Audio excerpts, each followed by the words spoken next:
Brandon, thank you, man, for taking some time. Sorry I'm a little bit late here. Just got stuck talking to a fucking celebrity chef from Hell's Kitchen and went way longer. I was like Oh, 20, 30 minutes. nice. Like, I used to but love that show. yeah, Which same. guy, which person was it? There's a guy named Alex Ballou. Alex Ballou. Did they win? He won the season 21 like years ago, 4 or 5 years back, whatever it was. But yeah, he's Oh, a great wow. guy. And I was like 20 minutes with a chef. Like, how could it go longer than that? But it did. Wow. No. 45 minutes. I was like, I gotta Funny, wrap this shit up, man. funny how that works. Yeah, that's I know, I awesome. know. Well, it's good to see you, buddy. Of course, you're the play-by-play for the Abbotsford Canucks. It seems Yeah. like the logical place for us to start. So how did you land that job? Of course, you were with the Abbotsford Heat as well, but walk us through the steps of getting to Abbey. Yeah, so it was just before they had their first season, 5 years ago now.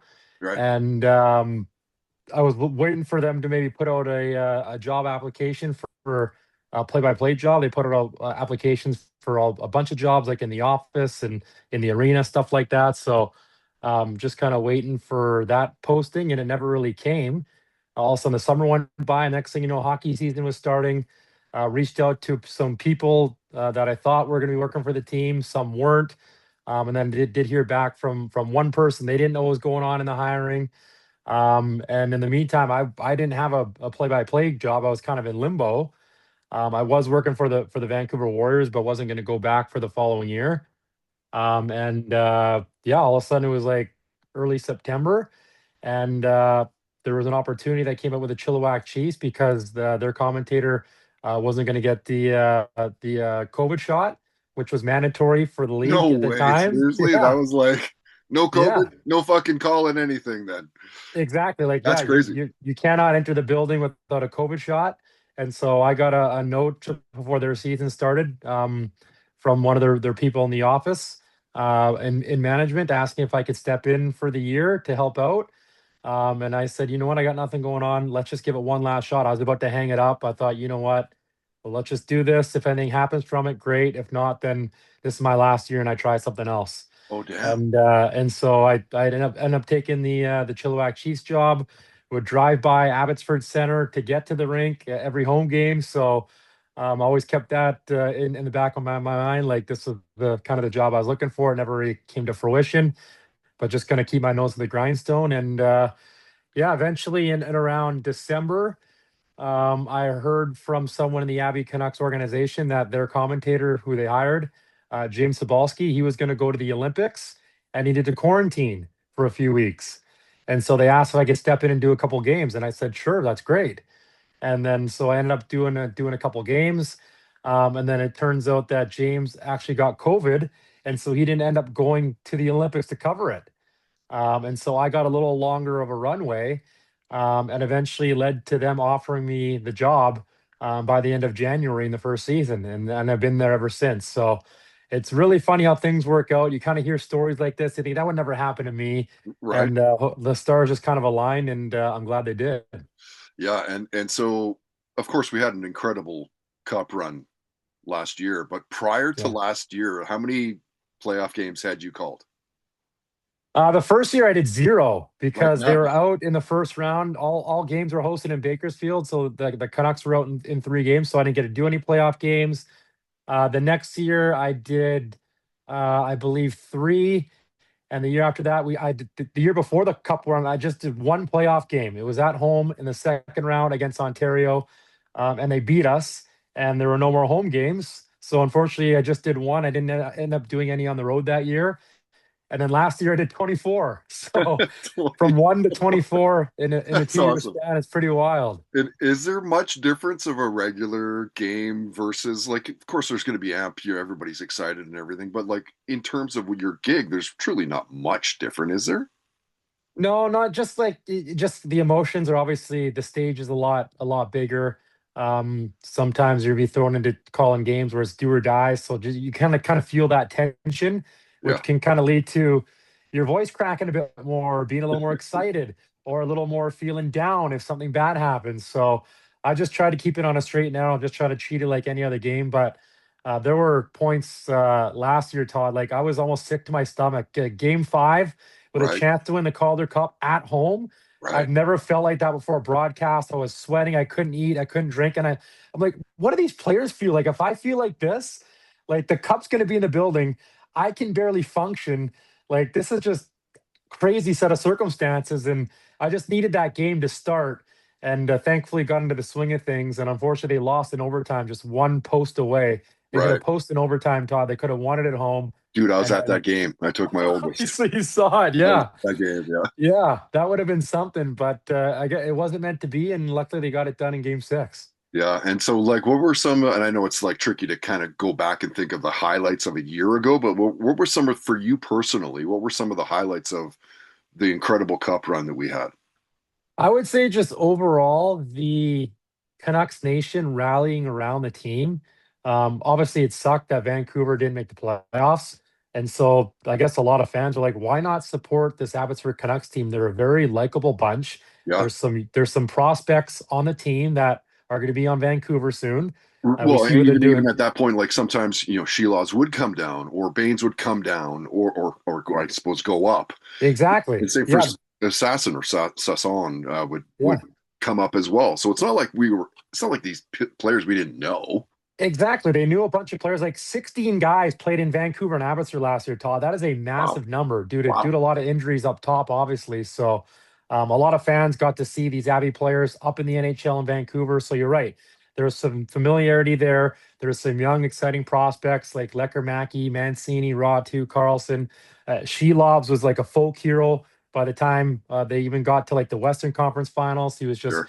putting on an absolute clinic every night. So my number one memory is just hearing about the Abbey Canucks in the media, social media, fans just kind of coming together and really rooting hard for them all around like North America. Like I had people texting in during the game, watching from like Mexico, Romania, Italy. I'm just like, it's 3, 4 o'clock in the morning. They're watching Abbey Canuck playoff game. I hope it wasn't a once in a lifetime experience, but I definitely made sure I sat back and soaked it all in. It was that crazy of a time, but so cool. Yeah, dude, like incredible to be part of that run. And so for you, was it Shorthouse? Is it like the Canucks play-by-play guy that you look to?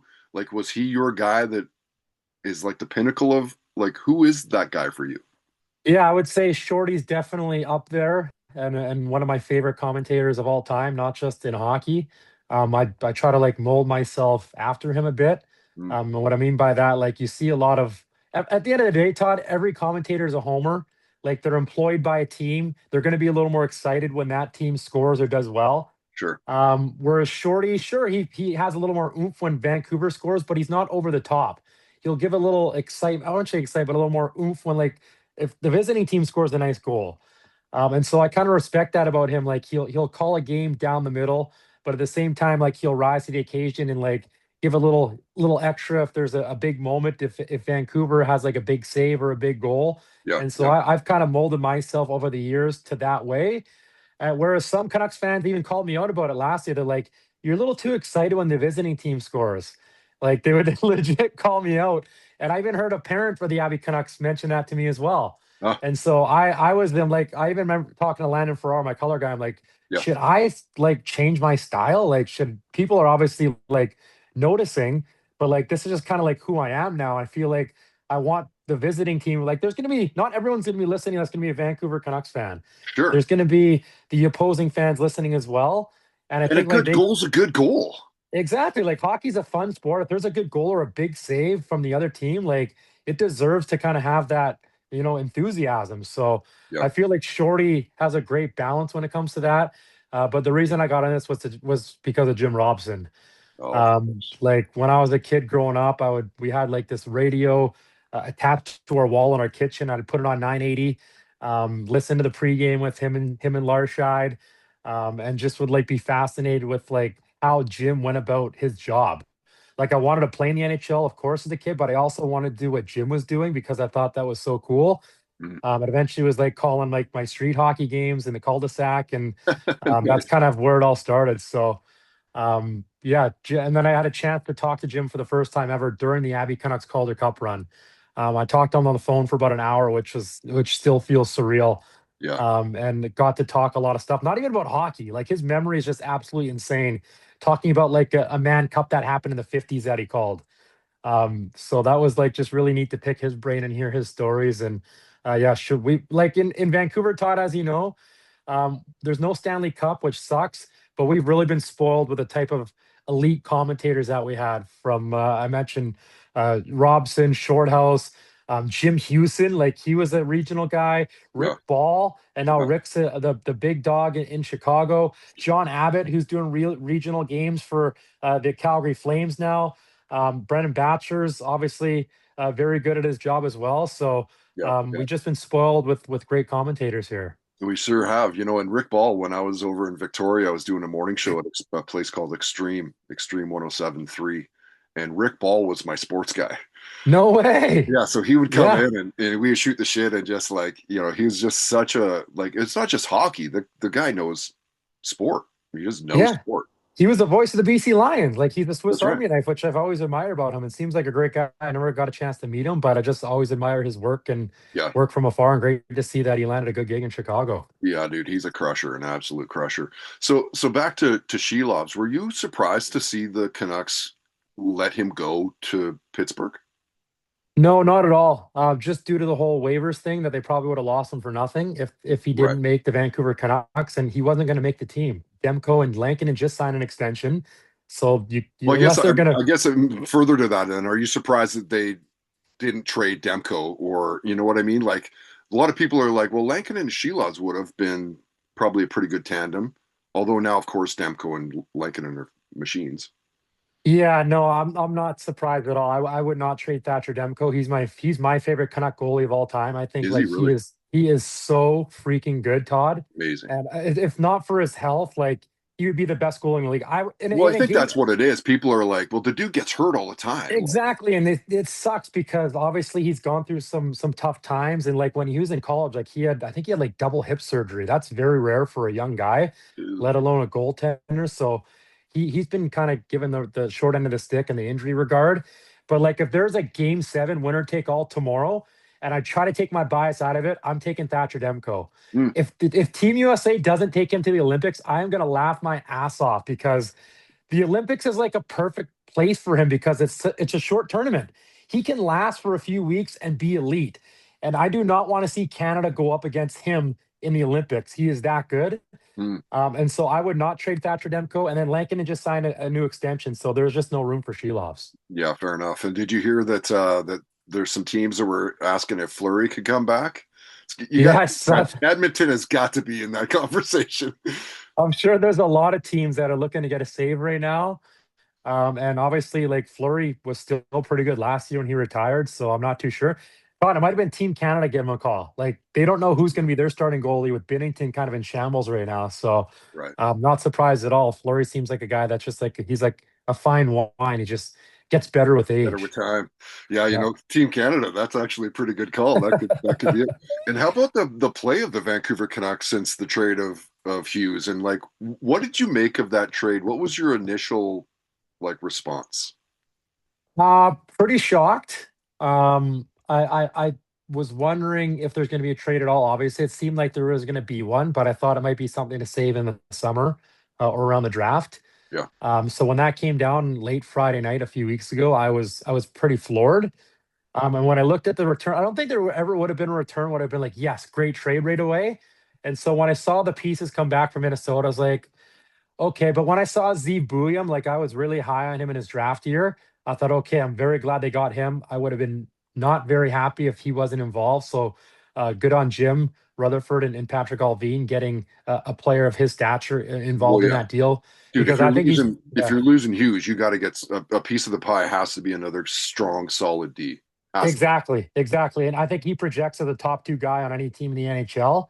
And he, as time goes on, he's just going to get better and better. He's a great skater. He can make plays. He can quarterback a power play. He's a little bigger than Quinn Hughes, a little more physical, which I think is going to translate better in the playoffs.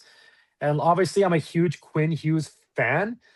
He's the best defenseman of all time. But like, I would always think to myself, in the playoffs, we saw him get injured against Nashville. Like they're taking runs at him. He's a small guy.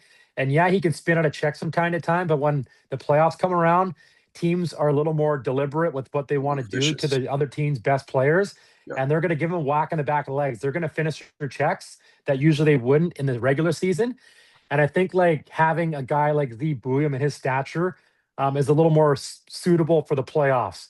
I would prefer a grittier, tougher, bigger defenseman in the playoffs because those are the guys that last throughout an entire rigorous playoff run. And like you look at the likes of like when Vegas, when they won their Stanley Cup, they had like unheralded guys like Nick Hague and Zach Whitecloud, just two big guys that would just muck and grind in the corners and lay the body.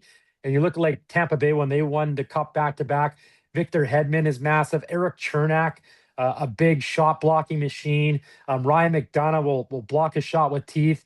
You need those types of guys to win Stanley Cups. And I think like if you have that type of size along with Zee's skill on the back end, that'll go a long way in the spring and summertime. Yeah, yeah, and you're saying, like you could argue that Quinn is the best D man of all time for sure. And the thing is that William could probably get to 75-80% of the fucking best of all time. So it's not like we're that far out of the picture. No, exactly. And he's only 20 years old. He's Right. still He's going a to young develop. He's kid. still growing into his body. And the biggest thing I like about Zeev, everywhere he's been, he's won. He's won a national title with Denver in the NCAA ranks. He's won a world championship. He's won a multiple world junior golds, Right. unfortunately for Canada. So when you bring that type of pedigree to a team, like that just kind of oozes around the locker room.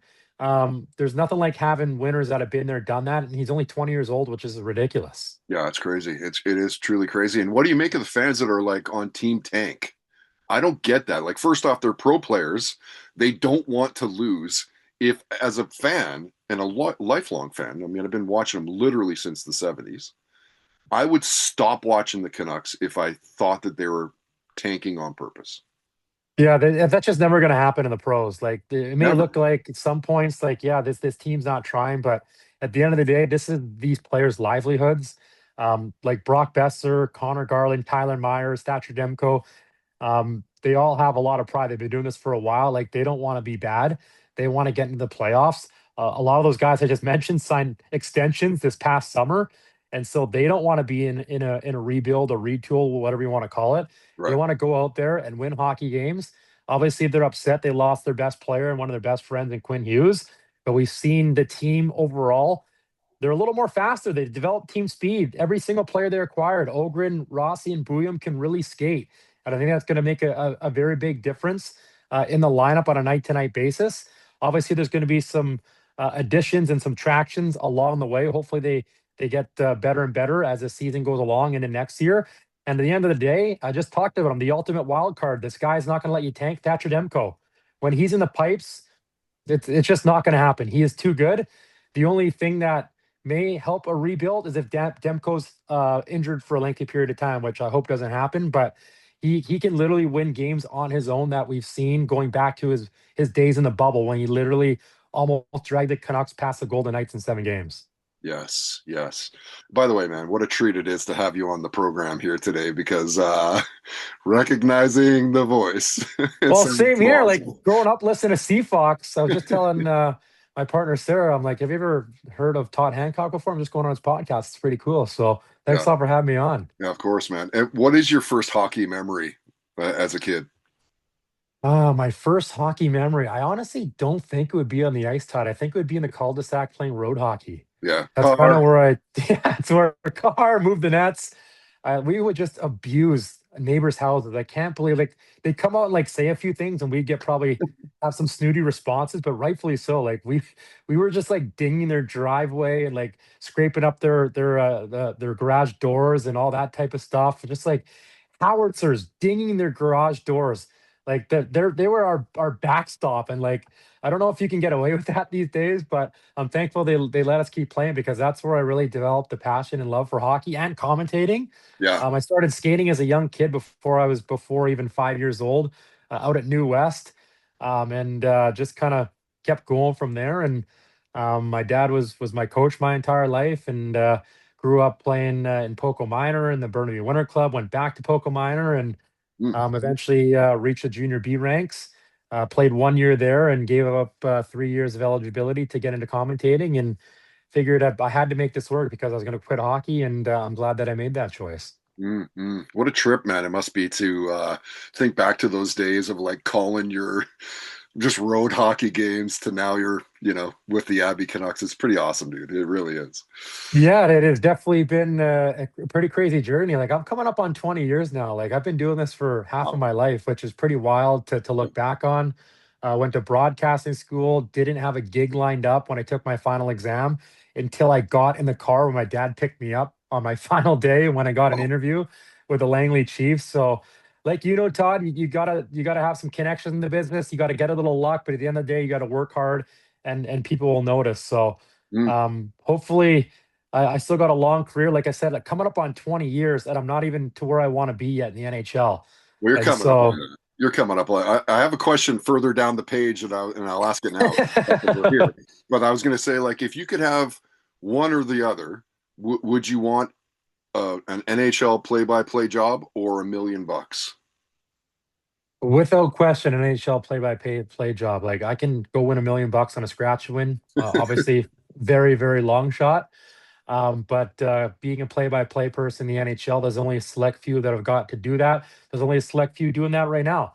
Like 32 radio jobs, Todd, 32 TV jobs. Yeah. Obviously, we got some more apps along the way with Amazon Prime, which is opening up more gigs, which is great. We'll see if there's any other avenues down the road. But this is what I've wanted to do since a little kid. It's never been about the money. As you know, the broadcaster, Todd, if you're getting into this industry looking to make some money, you are in the wrong business, my friends. So it's always just been about the passion and trying to get to the big stage, which is the National Hockey League. And like I tell a lot of people that ask, I'm just like one of these players. I'm trying to get noticed. I want to move up as fast as I can and hopefully stay there for a long time. And I know it's going to be a very, very tough road, and you got to need some luck and some bounces to go your way. But at the same time, just got to keep grinding away. Yeah, need a little puck luck. By the way, Yeah. the correlation between mine and your career with that story you just shared, dude, the Similar? fucking last day of school at BCIT is my first job in Smithers in radio. Like the There you last go. day. I Yeah. almost didn't even get into radio. Yeah, how did you feel walking out of class? Did you feel like you wasted time? Pretty much. I was like, Yeah, well, I guess it 2 years sucks. of my life. Like, Yeah, but then yeah, eventually I got the gig and like, yeah, and then it just took off. It was pretty crazy. yeah. That's awesome to hear. It's all about the journey and how It you is, go yeah. about taking some punches in adversity. And if you're good at what you do, people will notice. Yeah, yeah, I agree. All right, buddy, let's get outside of hockey, what you're known for. Sure, What sounds good. what's the music in your house as a kid growing up? What are your parents playing? My dad was and still is a massive Elvis fan. Okay. And so I was introduced to Elvis at a very young age. So I remember like Jailhouse Rock going over the speakers on the cassette tapes in the car at home. And obviously he would try to do his Elvis impersonations and try to sing, and he would ruin the song. So that was something that was forced down my throat. And I'll always have a soft spot for Elvis Presley. And Now, a lot. was your dad such a fan that he actually believed that Elvis was still alive? He was never on that part, I don't think. We never really talked about that. It was just more about, yeah, his legacy and his kids, Priscilla, and just his overall journey. Like he went to go visit his place in Graceland, I think 2 years ago. It's now like a museum. Yeah, And so he was sending all a bunch of pictures back and picture of his bedroom and like bathtub and all that type of stuff. So no conspiracy theories. He was just all about the music and his rise to fame. yeah. So look, get me a peanut butter and nana sandwich. Yeah, thank you. Thank you very much. That's Very something much. that's something he still does to this day, That's all the time. nice. Of course he Yeah. does. That's what dads Yeah. do. And what was your first concert you went to? My first concert was I actually was a very late bloomer. It was actually I was working for the Abbotsford Heat, so it would have been 2013. Oh shit, dude. And it Wow. was a Florida Georgia Line concert. Okay. And so before that, the opener was Dallas Smith, our boy Dallas Smith here from BC, a huge Canucks fan. Well, I think that I, those guys are on the same label. I think they were on the Big Loud they Records must have been, yeah, yeah. in And Nashville. so I think they were on the same label. So it was one of those like bring the baby band on. And of course, Dallas is freaking massive now, though. Yeah, and so a funny story, I didn't know who he was. And I hate to admit this now, and so I heard he was opening. I thought he was a girl. And Oh, so they were doing a sound check the day of. I was in my office. I could like hear them playing, which is pretty cool. And then all of a sudden, some guy opens up my door. He was asking for someone. I'm like, oh, I don't know who that is. And then he walks out, and then my boss comes in. He goes, "Were you just talking to Dallas Smith?" I'm like, "What? That's Dallas Smith?" And I'm like, "Oh, I guess so." I'm like, what? "Yeah, She's not a girl? yeah, What? he's not a girl." And so then Dallas opened, and then I just love Dallas Smith ever since that. Downloaded all of his music, followed him on all social media. Found out he's a big Canucks fan, all that type of stuff. And then He is, Florida yeah. Georgia like, line came on, and they killed it as well. And it was pretty cool. Todd is obviously Abbotsford Center seats around 7,000. I was right in front of the stage, very intimate type of setting. And so that was my first concert. And then it just kind of snowballed into others like over the next year or so. Like I went to U2 at Rogers Arena, which Oh, was awesome. I went to Katy Perry. oh no, no, you didn't. Todd, I'm a That's cool. Katy I'll Perry get my fan. producer to edit that out in post. We Yeah, I was won't. gonna say, I'm still a Katy Perry fan. I'm not ashamed to say it. She's a great musician. Maybe her choices aren't the greatest right now off the stage, but yeah, went to Katy Perry at Rogers What are Arena. you talking? Are you talking about her romantic life? I'm not getting into that, Todd. It is what No, it let's is. not But get into that. No, let's not. yeah, tried to get to Taylor Swift. That didn't happen. But yeah, going back, I had a So you nice go little to a run lot of from shows still then, 2013 right to now. Like 2016. you're a No, concert guy now. I'm not. I still have not gone probably for one in like 4 or 5 years, Oh wow, unfortunately. So I need to get out to one. you probably should. Yeah. Yeah. What are you binge watching lately, buddy? We are into a lot of true crime. Yeah. And so a staple over the last decade has been 2020 Dateline every Friday night, 2 hour specials. Like we are dialing that in. We still got a bunch on the PVR that we get to. Some exciting stuff as parents now. That's kind of our escape. Baby, kid goes to bed, throw on 2020 and Dateline. I watch everything. Um, right now I'm watching.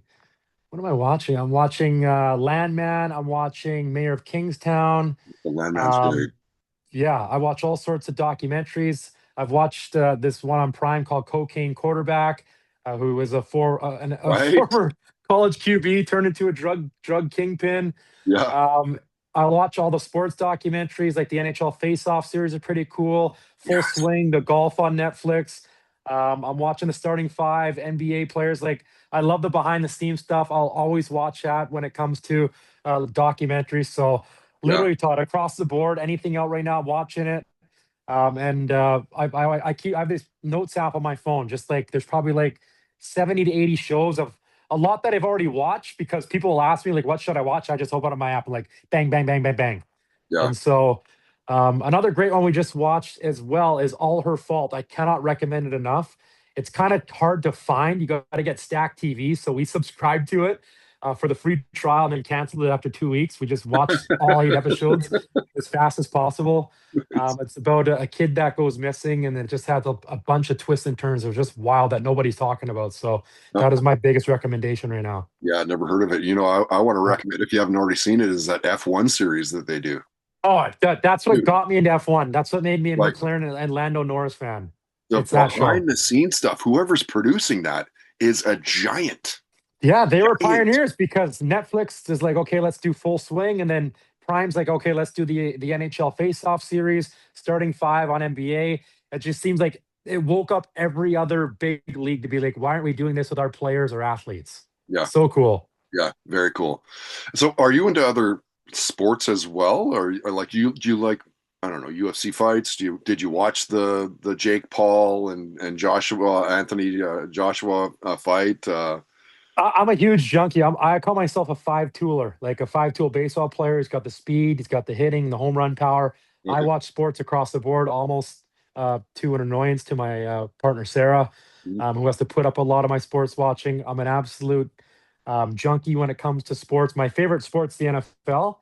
I Oh, know hockey fans probably don't like hearing that because I'm a hockey commentator and I've never even called a football game in my life. I would love to, but I'm a huge NFL guy. So every Sunday, Todd, I got 4 or 5 screens going. I got Red Zone. I'm a huge Colts fan. So the Colts get the main screen every Sunday. And I'll just watch football all day. And I said something out loud I shouldn't have to Sarah. I think it was like after week two. Um, or no, it was week 5 or 6 because they were in London. That's when they start their overseas games. Yeah. So I woke up at 6:30 and watched like the Falcons and the Vikings at 6:30 in the morning. And then I went to bed at like 10 p.m. I just watched a Sunday Nighter. And I said to Sarah, like, I just watched 16 hours of football straight. And she's like, what? She was absolutely disgusted with me. And then I was like, holy smokes, that just flew by. Like I actually got up the off the couch 3 times. Two was to pee, one was to get food, and I just literally watch football all day. So NFL, NBA, I'm a big Pacer fan. F1, I'm a big Lando Norris fan. Wow. Golf, I'm a huge Xander Schauffele fan, and a lot of other great players as well. Watch all the majors. I'll be up 3, 4 in the morning to watch the Open Championship in wherever it is in at St Andrews or in England. I'll watch tennis, baseball. I don't have a Holy team in baseball. shit, dude. Yeah, man, right across the board. I'll watch every single thing. Jake Paul fight, I couldn't watch it because we had a Abbey Canucks played that night, but I got plans. It's Terrible still on idea. Netflix. Yeah, I'm glad Yeah. I missed it. It didn't Terrible seem idea. like I missed much. Yeah. UFC, Dana White's my favorite commissioner of all sports, so he's always got my respect. I just love what he's doing in that in growing that sport and um yeah, what else is there? Like I don't watch darts. That's amazing. Like Curling's on. I 16 watch a little bit of hours curling. a You know day. what? That And wasted. 5 years ago, I got into college football, and Sarah's like, "You really needed to get into another sport." And I'm a huge Penn State fan, Wow. so I'm big into the college football playoff right now. So I'll talk to anyone's ear off about all sports. Wow. Sport Yeah, will pretty much dominate your life for the rest of your life. 100%. Yeah. Yes. All right, Brandon, let's do this. Some rapid fire questions with Brandon Astle of the Vancouver or the Abbotsford Canucks. Ooh, Yeah. little full paw, little slip. Watch your Okay. back there, Shorty. Watch your back there. So this or that. Hockey songs by Nickelback or U2? Nickelback. The sentimental value. Growing up, Nickelback. Saturday Night's All Right for Fighting. That was the intro for Hockey Night in Canada back in like 2007 to like 2012. And so that would come on just before the 4 o'clock game. Yeah. And so I would have to head out to Langley to call a Langley Chiefs game on a Saturday. I would wait until 4:02 so I could listen to Nickelback and that montage they put together. I would run out of my door, fire up the car, and just race out to Langley. It would get me so fired up. I'm getting chills thinking about it right now. So I Yeah. would go Nickelback. Okay. All right. How about beer or coffee? Um, I'm not a big coffee drinker. Oh, So I will go with beer. are you a big beer drinker? In the morning, no. No, not necessarily in the morning, but Sometimes, if the occasion calls for it, I'll have a beer in the morning for not that sure. there's anything wrong with that, especially if you're playing golf. You know, that's Yeah, it's 100%. That is totally green light special there. But I do enjoy the odd iced coffee in the morning, so I will admit to that. all right. All right. Is it Marvel or DC? I will go DC. Hmm, okay. Are you a Yeah. big superhero guy or no? Yeah, I like them across the board. I don't really discriminate. Superman, obviously Batman. I was into Wolverine as a kid as well. So Yeah. I'm not like one of those guys that choose one or the other. I'm probably more of the mushy middle, to be honest with you. Yeah. Yeah. And if you could have a power, which power would you want? Flying, I want to fly. Yeah. Most people pick flying for some reason. I hate traffic. How Traffic is, freaking, if you're gonna ask my number one pet peeve, I'll say traffic. So if that's your next question, there it is. that's what it was. It's crazy you got that. Is it Stranger Things or The Walking Dead? Stranger Things. I never really got into The Walking Dead, so that is an easy answer. I've heard great things about The Walking Dead, but Stranger Things, I know they got the new season that just came out, and I got to get into that. Speaking of binge watching. Yeah, speaking of binge watching, exactly. Okay, give us your Mount Rushmore three, and I know Mount Rushmore is four, but give us Yeah. three Mount Rushmores of hockey players. Hockey players. Okay. Number one, Pavel Bure. Obvious reasons. Vancouver Canucks. Bure, number one. Yes. Bure's number one. He's the reason why I got into hockey. The reason Okay. why I watch the Vancouver Canucks. So he gets stowed away in that area. Bure Okay. is number 10 or number 96? Ooh, number 10. Number 10. It's I can still remember his debut against Winnipeg, flying around wearing number 10. That'll always mean something to me at the yeah, Coliseum. So yeah. Bure's number one. And I've said this before already, so I'm going to say it again. Canucks fans won't like it. Patrice Bergeron's number two from the Okay. Boston Bruins. I thought you were going to say Mark Messier, and I was going to be like, No, you can kick me off if the I said interview that. is over, bro. Like, Yeah. So he's number two, and I Okay. know it Patrice sucks. He's a Bergeron. Bruin, All right. but he's not one of those asshole Boston Bruins. He's a classy guy that played the game the right way, Yeah. and I think Canucks fans know and respect that. And And so a he's monster on EA Sports Hockey. yes, he's very good. He'll win you every single face-off. Yeah. He can score, he can pass, and he'll be on the PK power play. I just love the type of player he was and how he handled himself off the ice. Such a professional, looked after the young guys. Yeah. He's Yeah. one of my favorite players of all time. And the third player, that is a great one. I am going to say Sidney Crosby. Okay. I don't know if I would have said that a year or two ago, but just like this guy just will not stop being a monster. He just passed Mario Lemieux as the all-time leading Season point after scorer. season, it's just insane how good he still is. Do you know what's wild about Crosby passing Mario, Todd? The stat of the day there is Crosby played in almost 500 more games than Mario did. And that's what he said because I think I saw Oh, that did he same say interview that? because he was like, oh, Okay, I yeah, didn't I see mean, the it's interview. 500 Yeah. more games though. Like Mario didn't even play 1,000 games and he had over That's 1,700 points. that's Like that is just scary. yeah. So those would be my top three. You know what? I'm taking out Crosby. Total. I misspoke there, and it's the Sedin twins. I know they're two players. Okay. The Sedin twins, one of my favorite duo to watch. And I know they're like, oh, he had a brother that's cheating. It doesn't matter. They played the game together. They played the right way. And like Todd, I'll go into Manny Malhotra's office, even the assistant coach's office. It's been happening for 4 years now. I'll walk in to try to do an interview with the coach and one of the Sedins is sitting on their couch and I stop. And it just like takes me back to my childhood watching 22 and 33 put on an absolute Oh, cycling clinic in the offensive clinics. zone, getting absolutely beaten down against the opposition in the media to turn into absolute superstars. Like it's still they honestly still take my breath away. I'll never admit that to them, but it just I'll get stopped in my tracks if I'm like, whoa, hey, are you free for an interview? Like I just kind of like stumble my words. So those guys are number three for me. Yeah, it's something about like there was like an alien thing going on between those two twins, They like shared the behind same the back brain. passes, no look, fucking this and that's like insane. They changed the game. We'll never see anything like it. Yeah, insane. Okay, last one. I'm going to ask you the Mount Rushmore of food. Mount Rushmore of food. Okay, so we're gonna on there. We're gonna add chicken parm. Okay, that's one of my favorites. Yes. Can't go wrong with chicken parm. Are you a good cook, by the way? You know what, Todd? I'm glad you asked. I've really stepped up my game in the last 6 months. I would say I'm cooking dinner probably 3 out of the 5 nights of the week. Oh, And really like into YouTube videos and looking up recipes. And if I'm at a restaurant and I like something I'm eating, I'll ask to talk to the chef to see what they put in there. Some are okay. reluctant to share, some keep it to themselves, which is I'm learning now there's a code. Like their food's good for a reason. They're not just going to give away their secrets. Yeah, they're like And so it's butter. It's butter. yeah, it's butter or salt and pepper. Um, I'll always season my food, thanks to Gordon Ramsay, calling people idiots for not Right. seasoning their food. Idiot I'll sandwich. Here we idiot are. sandwich. That's right. Yeah.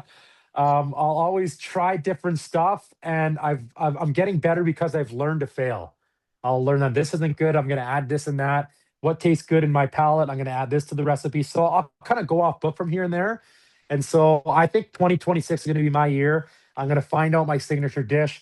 I'm going to cook a big meal for a lot of people, Mhm. get their honest feedback, and go from there. So I've really kind of picked up the cooking thumb, if you Picked up your will. game. That's good stuff. Yeah, So chicken parm. chicken parm. I'm going to go with pizza. I know that's so generic, but you just can't go wrong with a good pie. What do you take Um, on your pie? I'm very, very simple. I like just pepperoni. Yeah, same. That's what I get too. I'm not picky. Sometimes pepperoni mushroom. I'm selective. Yeah. I won't even do that, Todd. I like the wood oven pizza. That's awesome. I love the Chicago style, like the deep dish. I like regular, I like stuffed crust. Like I don't discriminate. Anything across the board. And number three on the Mount Rushmore, I would say it would have to be mashed potatoes. So I'm gonna try to find a way this year to really take mashed potatoes to another level, whether Uh, it's like whipping it up pierogies. differently. Pierogies. A Pierogies? little bit I'm of a cheese pierogi guy. into it. Pierogies, mashed potato. There you go. That's Yeah. that's your next step. That's the next Okay. level. That'll take me a next level. I like that. Okay. Yeah. Sounds good. Yeah, if it wasn't for broadcasting, I definitely would have been a chef. No Like, way. I'm probably So you're 4 out of 5 meals at my house. there you go. What's your Like, signature dish? If you oof, had to pick one. do some amazing seafood pastas. Seafood Um, pasta. some pretty good, just a nice chicken rice, veggies, uh, Okay. pretty much anything, truly. But Yeah, I'm you know I'm what? almost I'm like a like, short order cook because my wife and my oldest are pescatarians. Well, my oldest is now starting to have bacon, so he's not really okay. a pescatarian. Uh, and then my youngest is a meat eater like me, but he's picky. He's a picky meat eater. Okay. Yeah, so I'm Okay. kind So of you gotta all you over the gotta you gotta pan to the crowd and what dude. everyone likes. So I feel like sometimes I'm making like 2 or 3 different meals in one day. yeah, yeah, that can be quite the experience, I bet, hey? Well, it's different, because I didn't grow up like that. Like I'm 52, Yeah. and And you get what you get on the table, right? yeah, my mom was like, "You get that now, or you get it for breakfast." Yeah, exactly. You got to eat it quicker than your brothers or your sisters too, right? If you had Right? if you got If you want to siblings, fill up, better get at it. exactly. Yeah, Yep. you don't have time to make requests or pick stuff off, even though I tried to, and I would always get burned. Not in the '80s, you couldn't. 100%. Okay. So what's the rest of your day like? Today, right back to work, taking a little lunch break right now. Mm. Away from the ice, I got a couple of gigs that I do. One is in the mortgage industry that I'm very new into, so I'm Oh, still kind of learning that landscape and actually taking a licensing course right now. And so that's part of my day is I got to study. I got to take a test within the next 6 months to get my mortgage license. And before that, then still do a little bit is doing my own recruiting business. oh no And shit. so my background in recruiting is like IT folks, like software engineers. And so I worked for a couple of an agency, a big company, a tech company, Realtor.com, and then branched off a couple of years ago just to do my own thing, and like signed on and did a bunch of like law firms, which is very new for me.